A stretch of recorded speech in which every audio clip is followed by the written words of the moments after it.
I recently heard someone talking about how you absorb the karma of the people cooking for you. And it sounds a little crazy, but I honestly believe in that. On this channel, we're always trying to teach you how to cook for yourself, cook for the people around you, because you're going to be putting in the most amount of good love, good energy into your food, which means you're going to be taking that in. And I believe that wholeheartedly. I think cooking for yourself will change your life. You'll feel better, you'll feel more accomplished, all of the things we've always tried to teach you on this channel, of course. But when it comes to, taking food on the run, that's new for a lot of people. That's a weird thing. Usually people, they just eat out when they are out of their house. You're at work, you go to lunch, you spend whatever it is, you spend a lot of money eating out. And not only that, you're eating other people's food that most likely you don't know, you don't trust, and for me, I get a lot of shitty food that way and I waste a lot of money. And that's what this video is about. It's teaching you guys the best tips to eat out, on the go lunch. And we're not talking like packing, a packed lunch for your kid to go to school. This is everything. It could be that, but this is if you're in school and you want to take snacks to get you through the day so you're not spending money. If you're going to work and you don't want to spend a ton of money on lunch every single day, these tips are going to be perfect for you guys out there. You're going to save a lot of money and you're going to feel great in the process. This video is in collaboration with the challenge that I'm running on my Instagram called the Packed Lunch Pact, hashtag Packed Lunch Pact, where you guys are making a pact with me that you are going to pack your lunch every day for a week starting this Monday, just to start to get you used to the idea of packing your lunch. It's very new for a lot of people. It can be weird at first. I know for me, sometimes I get a little embarrassed when I'm bringing out food in random places, but you get over that quickly because the reward is so grand. And I've been doing it all the time. I pretty much never leave the house for an extended period of time without packing something because I love saving money and I love eating my own food that I cooked. I cook for my wife every single day pretty much that she goes to work. I've got a lot of tips for you guys, and if you do participate in the challenge, I'm going to pick 3 winners who are going to win coaching and consultation from this guy right here. So anything you want that is food related, that could be on a food business you're working on, that could be a menu for a birthday party. So make sure you get involved in this challenge, and on your Instagram, just hashtag PackedLunchPact and tag Life by Mike G so I can see what you guys are doing, I can interact, and we're all gonna have a grand time together. But let's get into these tips so you can have an easier time on this challenge. Number 1 is investing in some solid Tupperware. That is the easiest way to get discouraged, is bringing out like a Tupperware, something like this, that's gonna leak on you. Like, this is shitty Tupperware, and yeah, it might be cheap, but you'll get discouraged pretty quickly if you bring this out and it leaks in your book bag or something like that. So definitely get some good stuff. I have a bunch of variety here that I'm gonna show you real quick. We've got, this is one of my favorites. I'm not sure the brand. It probably comes in different brands, but it just has a very solid leak-proof, just sealed on screw tight lid. Nothing will leak in this thing. And the bowl shape I found is super convenient for soups, for salads. It's just, I don't know, like the dimensions of it are perfect for really packing in a lot of stuff. This stuff is great. It's a little heavier, so that could be discouraging, so maybe you don't want that. But if you don't want to mess around with plastic, if you've got some health concerns about plastic, glass is great. This company just sent me these glass ones that are great. Leak-proof seal right here. A little heavier, but they are great as well if you want to go with glass. Actually, we just gave out a contest for these, and some lucky people won a whole set of these, but that has been great to have. And then you've got mason jars. You can reuse mason jars that you get. These are leak proof. Usually this one doesn't have that seal, but these are pretty much leak proof, and you can pack in salads, smoothies I use. These things are great. I'll take some kombucha on the go, and they've got that nice seal there. Mini mason jar for dressings.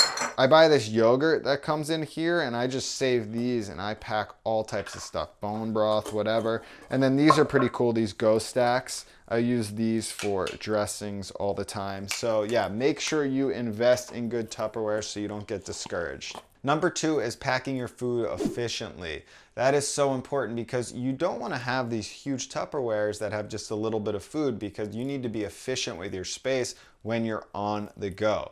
Josh and I used to have this game where we would test ourselves to see how well we could eye up some food and pack it perfectly in a Tupperware. So if you had like a thing of mac and cheese, it's like, okay, that's gonna fit perfectly in this one or perfectly in this one. And that's important when it comes to food. You can see here, packing things up to the top and just efficiently, like, okay, this fruit is gonna go in there, this soup is gonna go in there. That's really gonna save you a lot of space, and just you're gonna have a more efficient eating experience. Number 3, coming out of the freezer. This is a freezable lunch box or lunch bag. This one is incredible. It's called Packet Freezable. I'll link that in the description. But a ton of different brands make these, and they're super cheap. But this is an incredible investment, because a lot of times you might be on the road, you might be in class, and you don't have a refrigerator. A lot of people, you know, if they work a job, they've got a standard fridge where they can put their food in. So food is normally fine traveling to work, but if you're spending hours without it, you want to get one of these and put your food in there. And you can see right here, I can pack a lot of stuff in this thing, and I'm telling you, it will stay cool or cool enough all day. So you can be out for like 8 hours and you're good. You've got a little mini refrigerator here, and this thing has saved my life numerous times. Great pull.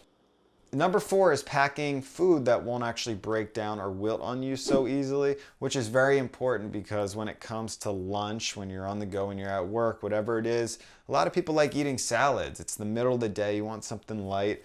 It's 10:30 right now, I'm about to eat a salad very soon. I love eating salads for lunch, but salad greens wilt down very easily. That is something that could wilt on you even on like a ride over somewhere. So it is important to mix in things to your salads like cabbage and kale, almost make more of a slaw type thing. You can see here I've got some kale, I've got some cabbage I'm chopping up, some radish, some carrot. So pick heartier vegetables that aren't going to break down, and even if they break down, they're gonna be good. Like, there's nothing worse than a naturally wilted spinach leaf, not like wilted in the pan. And not just that, just packing things that are wilt tolerant, like a muffin. A muffin is gonna be fine all day, even if you don't have a fridge. A piece of bread, something like that. So a lot of times if I don't wanna take the freezer bag out that you just saw, and I know I'm gonna be out, I'll just pack wilt tolerant things that really aren't gonna break down and can hold up to room temperature. Number 5, this seems pretty obvious, and maybe it is to a lot of you, but packing salad dressings and sauces on the side.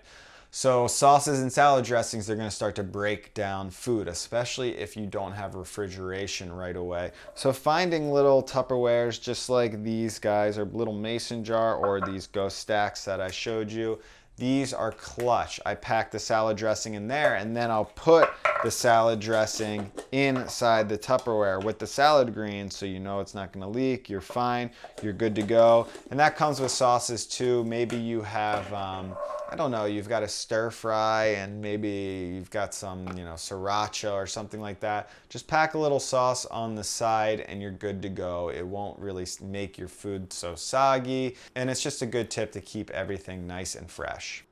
Number 6 is having a variety. It's funny because I was looking up some ideas. I had most of the ideas for this because I do it all the time, but of course you're gonna check the internet to see what other people think. And someone was saying that you shouldn't have variety for kids because it overwhelms them. And I haven't packed for kids yet, so I can't answer that question. But I know when it comes for packing for my wife or packing for myself, variety on the run is really good. It's nice to have different things you can pick from so you don't get bored and you're not just eating one thing. Maybe that's just the way I eat, but I know a lot of people, they pack a lunch and it's like one salad and that's it. But you know, put in a grain, put in a piece of bread, put in a snack, maybe a little muffin. You can see right here, this is like a beautifully balanced, you know, meal for the entire day. And you never know what type of mood you're gonna be in, your hunger levels. Maybe you want a smoothie at this time, and then maybe you want a little sweet over here. So you're gonna really cut down cravings for, like, you know, outside sources of like going to the corner store and picking up some candy. If you just have a little piece of chocolate that you pack in your bag. The key is to cut all costs when you're leaving the house. And I can tell you, I feel so accomplished when it works out, when, you know, I'm out and I'm feeling a little snack and I whip out a muffin or something like that. Just having the perfect variety for what you're feeling at the time is going to be the key to success. Another one that seems obvious but is so important is taking dinner from the night before and repackaging it for the next day. Not only that, planning to do that. You can call it meal prep, whatever you want to do. You can see right here, I made this nice miso soup right here with a few vegetables, but I planned to have a little extra because I knew my wife was going to work. So I scooped out a bunch of that right away, put it in the Tupperware, and then you're good to go. That's like a big portion of her lunch. And if you can get into that cycle every single day, you're golden right there. You are going to be saving so much money eating your own food. So just making a little extra food at night to give you lunch the next day. Oh my God, this one is like, this might be the #1 tip I give out to any person that is just getting into meal prepping or cooking. And that is just to cook as much as you can when you can. So whenever you have time, usually that's a Sunday night, but you know, maybe you're off from work or school for a day, just cook as much as you can, whatever you have in your fridge, because most people complain that they don't have time to cook. That is probably the #1 complaint I get for why people don't cook.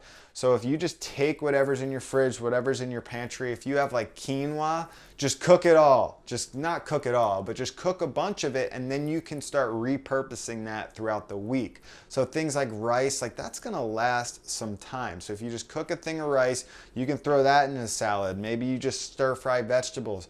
You're gonna be well on your way to cooking for yourself if you just have things already cooked around. So just make sure you really put an effort when you can to cook whatever you can. If that's a soup, if that's a you know, piece of chicken, you can make those things last in creative ways. You can split them up, you know, add a little bit of this to that, whatever it is, and all of a sudden you have meals out of what you cooked on Sunday. It might be Thursday and it's still working for you. So that is another key to success. #9, this is a really good trick if you have a little more of a long-term situation. So if you work somewhere and you have a pantry or a desk that you can keep food in, just stock it with some healthier snacks. This is gonna help you big time when you get those cravings so you don't crumble and, you know, go out and eat something bad. If you just have some healthy snacks around, maybe it's rice crackers, maybe a little peanut butter. That's what I'll do. Like I'll give my wife a little, you know, thing of peanut butter and some rice crackers, and then all of a sudden she's got a little bit of a snack. Even if you just pack a bunch of tea too. Tea is a really good way to cut cravings when you're at work. I got these things called teachinos that are tea that tastes like coffee, and they're incredible. You can maybe, you know, bring a little almond milk to work, keep that in the fridge, and then you've got something a little more substantial. You make some tea or some coffee, you pour in some almond milk. Right there, you've got a tiny little meal slash snack slash drink, whatever it is. So just packing some things so you don't fall into the cravings, because that's so important when you're on the road. #10, one of my favorite tricks, and it seems a little ridiculous, but cutting up your fruit and vegetables. I can't tell you how much more appealing it is when you open a Tupperware and it's filled with delicious fruits and vegetables cut up ready to go. Because a lot of times, you know, to be honest, you might be in a situation where you don't want to munch into an apple or peel an orange, but it's so easy to like reach into your bag and just start picking at some fruit. And fruit is just it's a perfect snack. Let's be honest, when you need a little bit of that sugar craving and you just need a little energy, just pulling out some fruit is perfect. So slice up your fruit and, you know, put it in a bowl. I like a variety just like this. That is actually going to be a great tip on the run. Number 10 bonus tip, and maybe the most important, is if you are packing lunch for someone like I'm doing all the time, make sure you slip in a little something special from time to time, a little note. That is huge. I'm telling you, especially guys out there, if you're packing lunch for your lady, or ladies, if you're packing lunch for your guy, just a little something to help them through the day.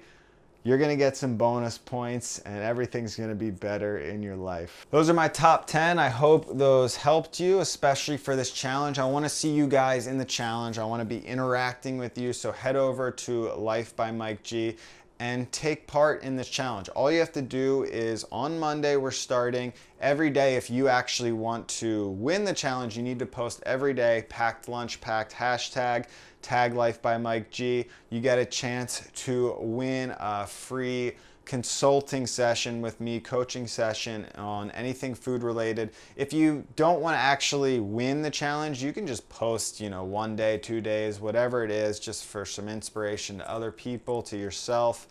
But I want to see you guys there. It's going to be awesome, and packing food to go will change your life. I'm telling you from experience. It's going to be awesome. It's going to save you money, and you're going to be eating the good stuff. So see you guys soon.